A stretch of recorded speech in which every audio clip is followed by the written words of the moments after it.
La Federación Al-Ándalus tiene el propósito de dedicar este vídeo a exponer la necesidad de hacer un uso adecuado de los medicamentos, a mejorar el conocimiento sobre los mismos, a insistir en la importancia de gestionar adecuadamente los residuos domésticos que se generan en torno a ellos y, por supuesto, a promover hábitos saludables. Los avances científicos, económicos y sociales han supuesto una auténtica revolución terapéutica. Reconocido el valor de la farmacoterapia y los numerosos beneficios que reporta, debemos ser conscientes de que la situación ha derivado en una excesiva fe en las posibilidades farmacológicas y de un estado de verdadera ansia de medicamentos, como búsqueda de la panacea universal en el campo de la salud. Este fenómeno afecta a todos los eslabones de la cadena del medicamento, desde la industria farmacéutica hasta las personas consumidoras. El caso es que se ha distorsionado en gran medida el verdadero sentido de la utilización del medicamento, basado en el equilibrio entre auténtica necesidad y la disponibilidad. Ha de tenerse en cuenta que el abuso y el mal uso del medicamento influyen considerablemente en la elevación del gasto sanitario y en la aparición de problemas de salud inducidos por fármacos. Pero además tiene una gran incidencia en el deterioro medioambiental, desde el consumo de materias primas necesarias para la producción, la contaminación que se deriva de su elaboración y transporte, hasta el grave problema que suponen sus residuos catalogados como peligrosos. A pesar de los esfuerzos que hacen en este sentido el personal médico, las personas que padecen una dolencia desean una rápida solución a su problema y sucumben con frecuencia a las promesas de mejoría que contienen los mensajes publicitarios de la industria farmacéutica y a las recomendaciones de personas de su ámbito a las que le ha funcionado tal o cual medicamento, automedicándose o presionando a los facultativos para que les recete. Por otro lado, existe un amplio surtido de productos que no son percibidos como medicamentos y que son de consumo generalizado, como las vitaminas sintéticas, adelgazantes, somníferos, cuya mala gestión puede provocar efectos adversos para la salud, no pudiendo obviarse los referidos problemas medioambientales que conllevan. Cuando se aborda el tema del consumo responsable de medicamentos, la mayoría de las veces se hace exclusivamente desde la perspectiva sanitaria, atendiendo a la definición de este concepto que estableció la Organización Mundial de la Salud. El uso racional del medicamento significa que el paciente tome el medicamento que más le conviene a su situación clínica en el momento oportuno, durante el tiempo necesario, en dosis y forma adecuada y al menor costo posible para él y para la comunidad. Sin embargo, es necesario abordar esta cuestión con una mayor amplitud, recordando que todos nuestros actos de consumo, incluidos los medicamentos, inciden en nuestro entorno, lo que también tiene consecuencias para nuestra salud y calidad de vida. En la producción de los medicamentos se utilizan gran cantidad de materias primas, tanto para los fármacos en sí como para sus envases, y también se consume energía para su fabricación y transporte. Además, por tratarse de productos químicos, sus residuos son muy contaminantes, por lo que deben gestionarse de manera específica. Por todo ello, el consumo de medicamentos debe hacerse de forma racional y sostenible. Conozcamos un poco más los medicamentos. Todos los medicamentos tienen como componente los principios activos. Es una sustancia responsable de la actividad o efecto farmacológico del medicamento, es decir, la materia a la que se atribuye la actividad terapéutica. Un mismo medicamento puede contener uno o varios principios activos. También tienen por otro lado los excipientes, que es la materia que se le añade al principio activo para dar sabor, estabilidad, conservación y facilitar la deglución. En cuanto al nombre de los medicamentos, tenemos que distinguir el nombre comercial o marca, que es el que asigna y registra cada empresa o laboratorio las distintas presentaciones de un medicamento al patentarlo para su comercialización. Suele figurar en letras mayúsculas o de mayor tamaño que el químico. Más abajo encontraremos el nombre químico, que es el principio activo del medicamento. Medicamento genérico. Tienen la misma composición cuantitativa y cualitativa en principios activos y la misma forma farmacéutica que la especialidad farmacéutica de referencia. Una vez cumplido el periodo de vigencia de su patente, se producen y comercializan en distintos laboratorios, respetando sus especificaciones fundamentales. Clasificación de los medicamentos según su dispensación. Nos encontramos con los medicamentos que no necesitan receta o de venta libre, que son aquellos que se destinan a procesos o condiciones que no necesitan un diagnóstico preciso o prescripción médica para ser consumidos. Son los relacionados con afecciones menores. El precio de los medicamentos sin receta es libre, es decir, no está regulado por las autoridades sanitarias y se permite la aplicación de descuentos en las farmacias. Con receta son aquellos que precisan de garantía, seguridad y precauciones en virtud de su potencial riesgo por un uso incorrecto o porque contienen sustancias o preparados que pueden causar efectos no deseados.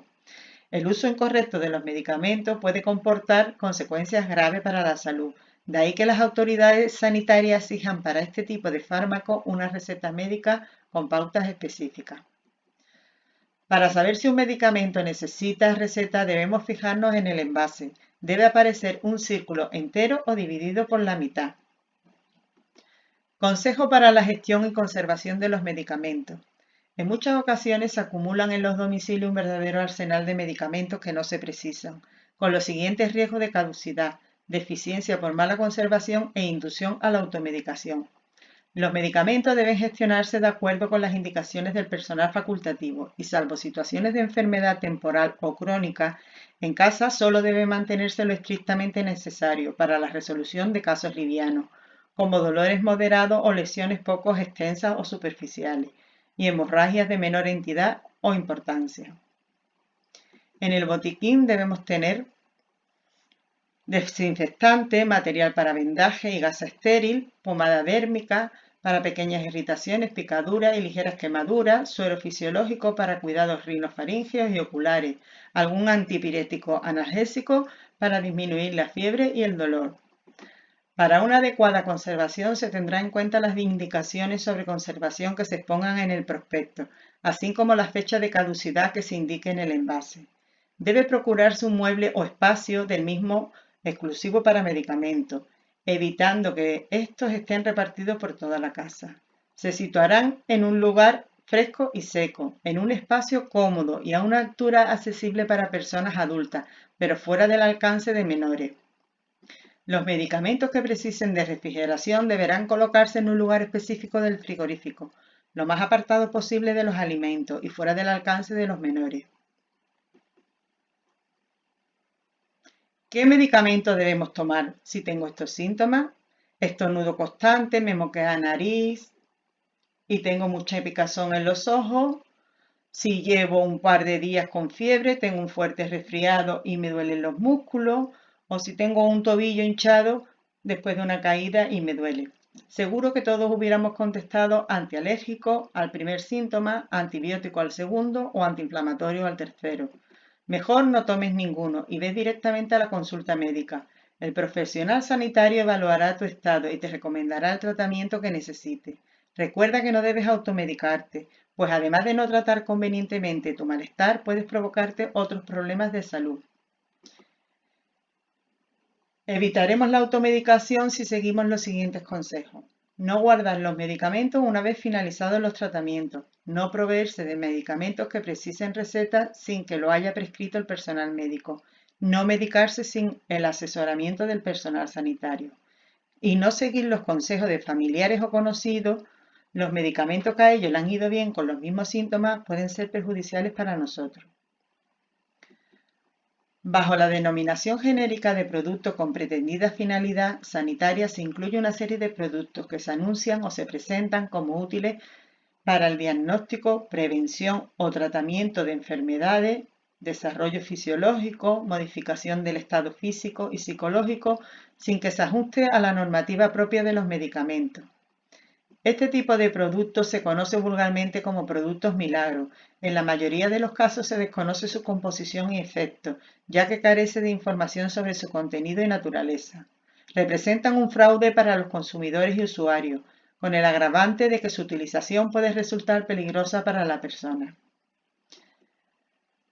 La contaminación que producen los medicamentos es un problema creciente por el aumento de consumo y la amplia variedad de productos que se comercializan. Los residuos llegan a la naturaleza dañando la flora y la fauna, contaminando ríos, acuíferos y océanos de todo el mundo. Pero ¿cómo podemos evitar el impacto ambiental de los medicamentos? Los restos de medicamentos que no necesites y los envases debemos llevarlos al punto SIGRE, que se encuentra en nuestra farmacia. En esta imagen aparecen diferentes residuos que tenemos que evitar tirarlos a la basura, ni por los desagües, ni siquiera a los contenedores de envase, y mucho menos abandonarlos en el entorno natural. Ahora hemos clasificado los restos que podemos llevar al punto SIGRE. Frasco de jarabe, blister, cajas de cartón, prospectos, tubos de crema, aplicadores. Aunque estén vacíos, son elementos que han estado en contacto con las sustancias químicas que lo componen. Debemos depositarlos en la farmacia. El resto de los elementos no se pueden depositar en el punto SIGRE. Las gafas, material de cura, termómetro, ni tampoco agujas u objetos punzantes. En relación a estos residuos, debemos consultar a nuestros ayuntamientos si dispone de contenedores para su recogida en los puntos limpios o en centros sanitarios. Indudablemente el mejor medicamento es el que no se toma porque no se necesita. Podemos reducir el consumo de medicamentos con una alimentación variada, equilibrada. Un modelo a seguir es la dieta mediterránea. También es muy importante la hidratación. El ejercicio físico es aconsejable realizar algún tipo de actividad física, como caminar. También es importante evitar el alcohol y el tabaco. Tomar el sol siempre con la debida precaución. Muy importante tener una actitud positiva, ser participativo, conectar con los demás, integrarnos y cuidar nuestras relaciones sociales nos ayudará a prevenir problemas de salud emocional y psicológica. Por nuestra salud y la del planeta, medicamentos solo los necesarios. Muchas gracias por vuestra atención.